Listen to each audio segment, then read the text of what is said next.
Ever since the first Tron movie hit screens back in 1982, fans have dreamed of what it would be like to ride a Lightcycle.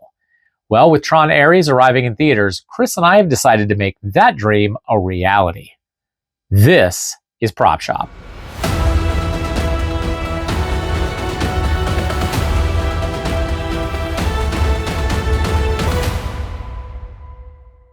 For this activation, we're heading to Fanboy Expo in Orlando, Florida. And we're not just building a single prop. We want to create a full fan experience. And that means that Chris and I are going to need to think well outside the box on this one. So, I see that you got a second enormous printer. Yep, I have a second Elegoo Orange Storm Giga here, so jobs should go twice as fast. That's good, especially since we've got this new Tron Ares build coming, right? Right. We have to print an entire Lightcycle, right. And you're already working with Juan on the 3D models. Yep. So I've seen some of the early models. They look great. Awesome. And so, there's lots of detail on them. And I think being able to split them between these two printers, we might actually meet our deadline.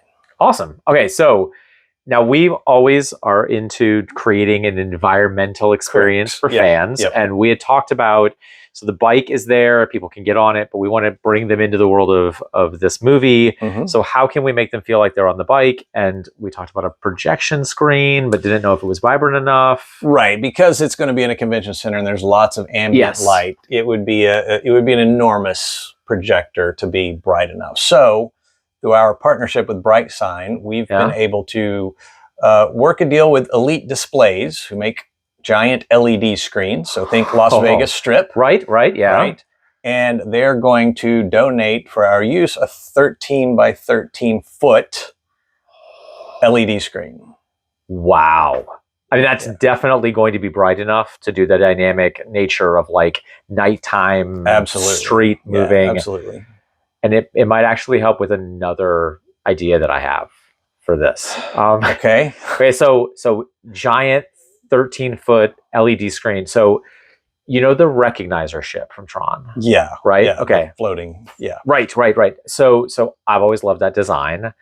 And I was trying to figure out how to work one into this. So what if we made a frame around the screen that was the recognizer?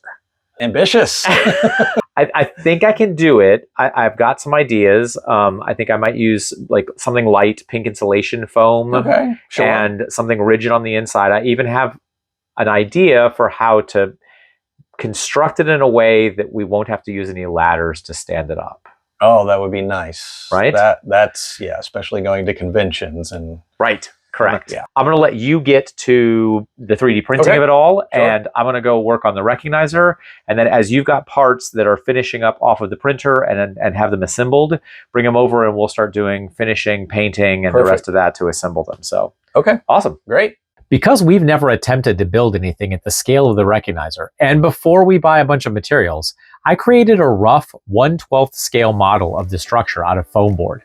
This will give me a physical reference as we build the full-scale parts. The building materials for this part of the activation will be mostly 1-inch thick pink insulation foam. This is relatively inexpensive and is very easy to cut and glue together into the shapes we want. However, the downside of this is that it can be very fragile. It can dent and even break. So we'll provide reinforcing on the inside to help hold its shape across the 3 nearly 8-foot tall leg sections. To build these parts, we used the scale model references and simply scaled up all the parts to the 8-foot sheets of foam. Most glues will just eat through this material. We tested many different adhesives, but the most effective was PVA glue and Gorilla Glue. Neither of those set extremely fast, so we leveraged a lot of woodworking techniques, including a lot of clamps. With the leg construction underway, it's time to discuss my plan to assemble this without any ladders.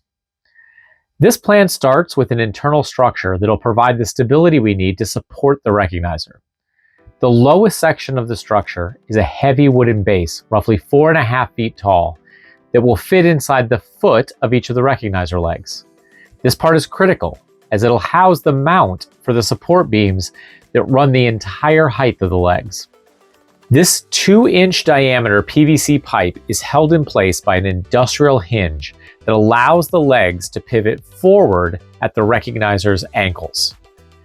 With the pipe hinged forward on the ankles, we can then easily slide the lightweight pink insulation foam parts onto the pipe from the ground. Then we just lever the legs back up into their upright position without ever getting on a ladder. With the plan for the legs locked in, we have one more important part to fabricate: the cockpit section that'll span between the two legs and needs to be 13 feet in the air above the giant LED screen. We originally worked on a pink insulation version of this part in the same way we had for the legs.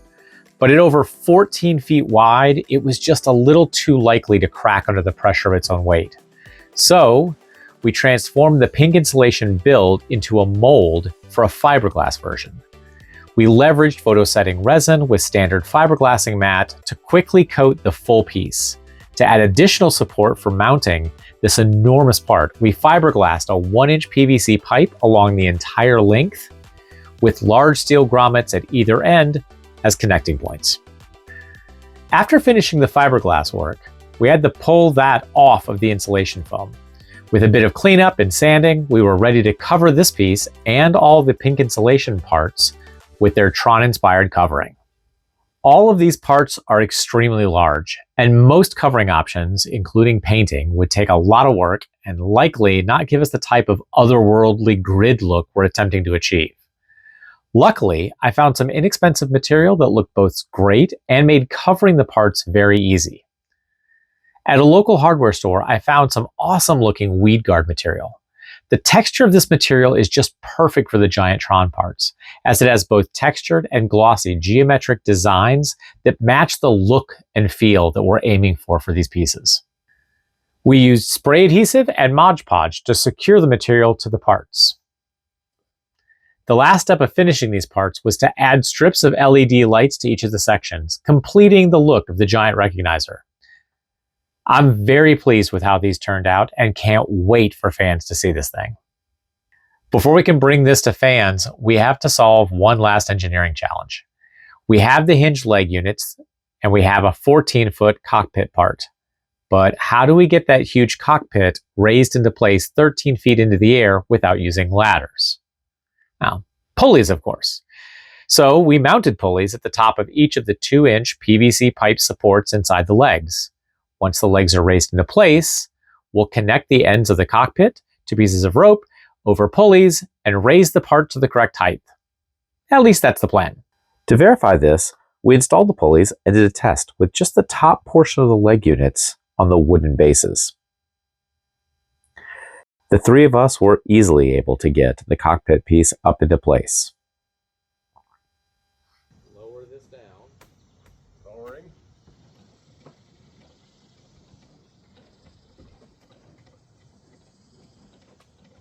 I mean, it doesn't get any easier than that. No, it's got to go higher, but that's perfect.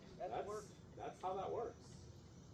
While my team was working on the recognizer, Chris was working with our amazing 3D artist Juan Hernandez on a model of the Tron Lightcycle. We planned to 3D print almost the entire Lightcycle, so we called our friend and 3D artist Juan Hernandez. We had worked with him before, and we knew that he could model the bike from just a handful of reference photos. Since we started early, there wasn't much material out there, but as expected, he absolutely nailed it. The Lightcycle is huge, and huge printers were going to be needed to print most of these parts. Thankfully, I had recently added a second large printer to my shop. Each printer has a print area that is 31 by 31 by 39 inches. The wheels for the Lightcycle would just fit. All of the large parts of the Lightcycle were printed on my large printers, while smaller detailed parts were printed on some of my smaller printers. To speed things up, I decided to split the wheels in half.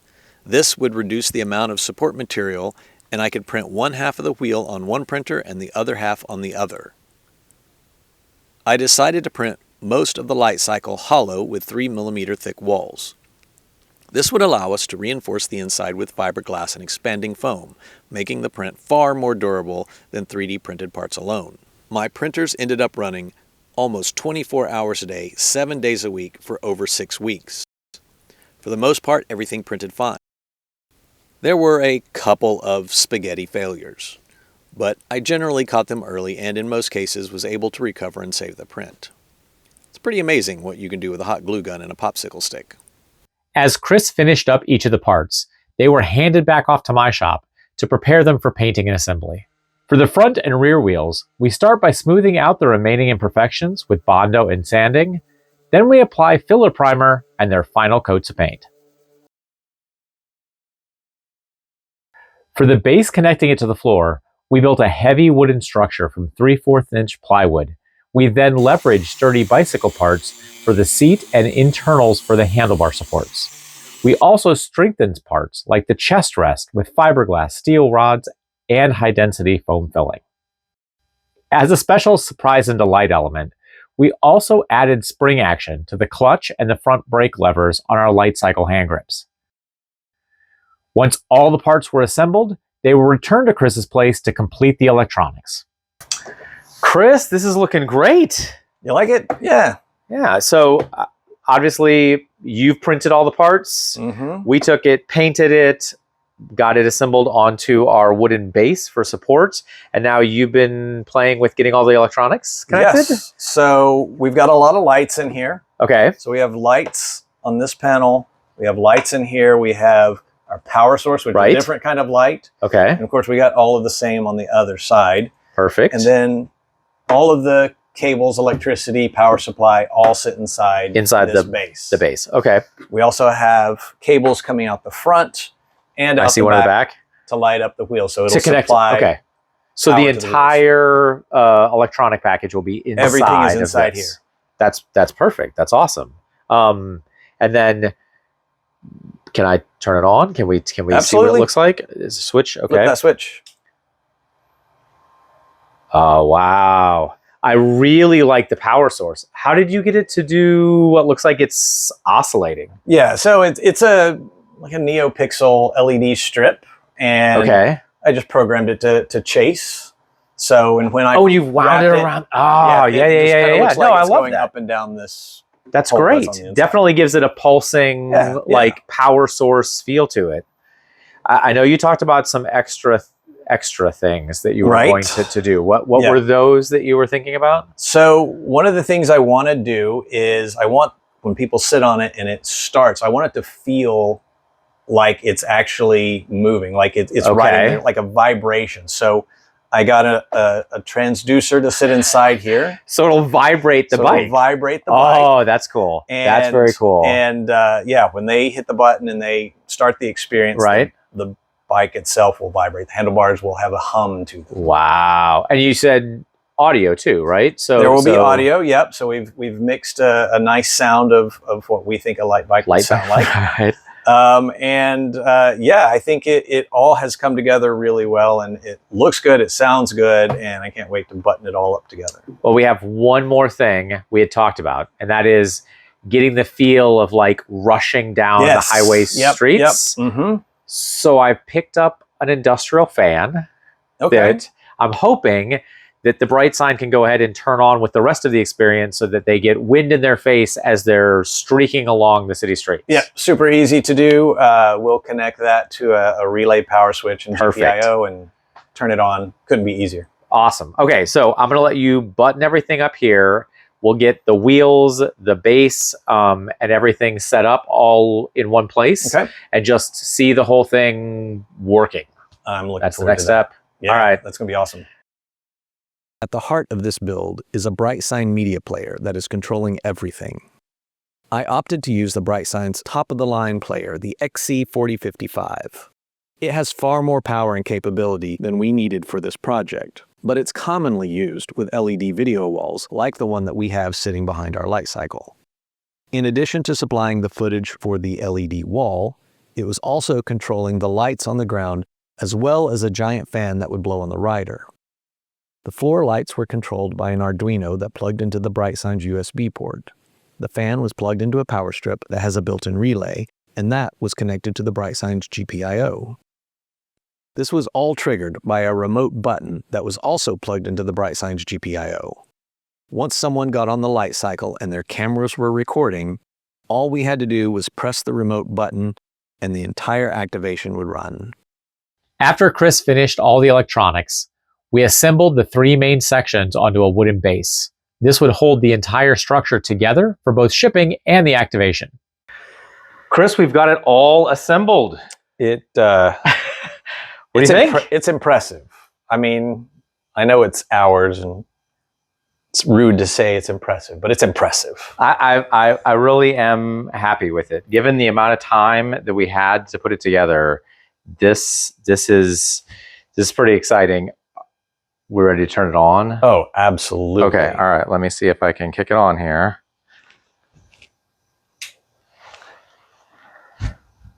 Oh, that's nice. Yeah, look at that. Look at that.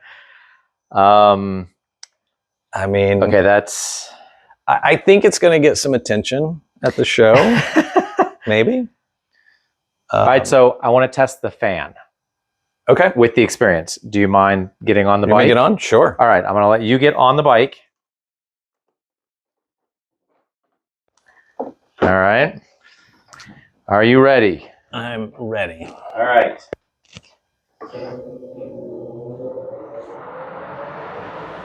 Yeah. Yeah. Yeah, you definitely get that feel of motion, right? Yeah. And with a giant LED screen behind us, right? Yeah. This is great. This is really, really spectacular.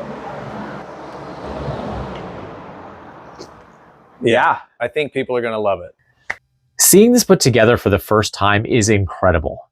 It's so exciting to see all the parts that we worked so hard to replicate come together to make this amazingly stunning movie vehicle. And now it's time to take this to Fanboy Orlando and let fans experience their own ride on a Lightcycle. Fanboy Expo is hosted at the stunning Orange County Convention Center. And once we arrived, we dove into setting up our Regal booth. We started with the recognizer, which has to be stood up before we could build the 13-foot LED screen. Once that was set up, Elite Displays got to work building their amazing 13-foot tall LED backdrop.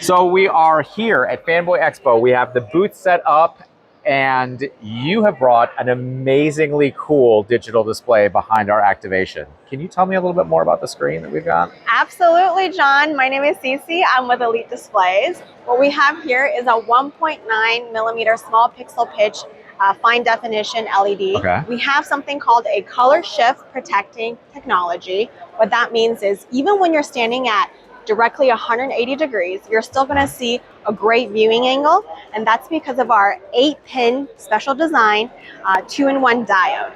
So we're only the best for Regal. Wow. So when people are capturing the activation from different angles, there's no distortion because of this technology. Absolutely. Wow. So who would use a screen like this in general? Like not when it's not behind our Lightcycle. Right. So when you are filming any type of TV shows, commercials, broadcast quality, this is the type of product you want for it, or any type of event or showcasing where you know a lot of cameras, you know, whether it's from cell different phones, angles correct, are going to be there. Yeah, exactly. Cell phones, live video camera is going to be looking at the display because you want to make sure the scan rates, refresh rates are all going to be in sync to whatever you're showcasing. So this is like the digital backdrops they're using in production right now. Absolutely. Wow, I feel very special that we've got something of that quality. So this is 13 feet tall and 13 feet wide. How many panels is this? We're looking at about 64 panels. Each panel is about 1.5 feet by 1.5 feet. Wow. We watched them put it together. It's very, very impressive. Okay, and I know it seems really bright and vibrant, but I know we told you to keep bringing the light down so it doesn't blow out the activation, but this can go way brighter than this, right? Yes. So right now we are playing at about 30 to 40% brightness. So at 100%, Wow. we're definitely going to be a lot brighter than this. That is awesome. Okay, so where are you headquartered, and what do you do when you're not doing Lightcycle backdrops? Well, we are in Las Vegas. Okay. We've been native for about 20 years. Great. We do all kinds of turnkey activities and projects, from obviously light cycles with you guys to all kinds of sports books, spectaculars on Las Vegas Boulevard, and so much more. So we have all kinds of interior and exterior product lines, and we're really a turnkey group that can bring any type of solution to you guys. Well, you've shown that. This is amazing. We really appreciate it. Thank you for being our partner on this. Absolutely. And we look forward to doing something again with you. Yes, we love you, John. And then it was time to have fans experience their own ride on a Tron Ares Lightcycle.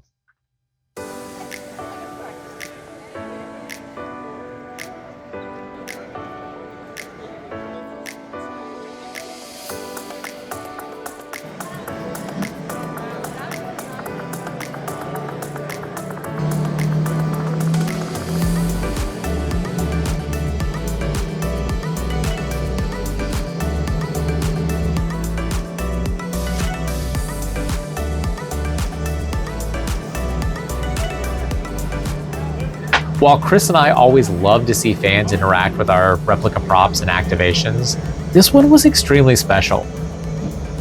Because fans got to immerse themselves so deeply in the world of Tron in such a physical way, they seemed to be even more excited by the experience.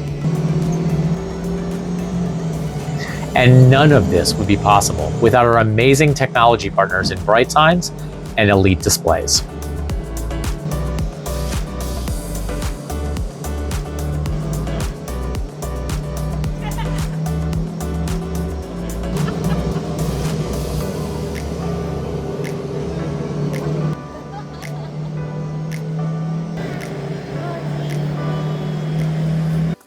What a special experience. Chris and I feel very lucky to have built something that brought fans into a movie like Tron Ares. And now, you can also experience the full-speed adventure of Tron Ares at Regal Theaters. This movie was filmed for IMAX, so to see it in all of its glory, find a Regal IMAX near you, and we'll see you at the movies.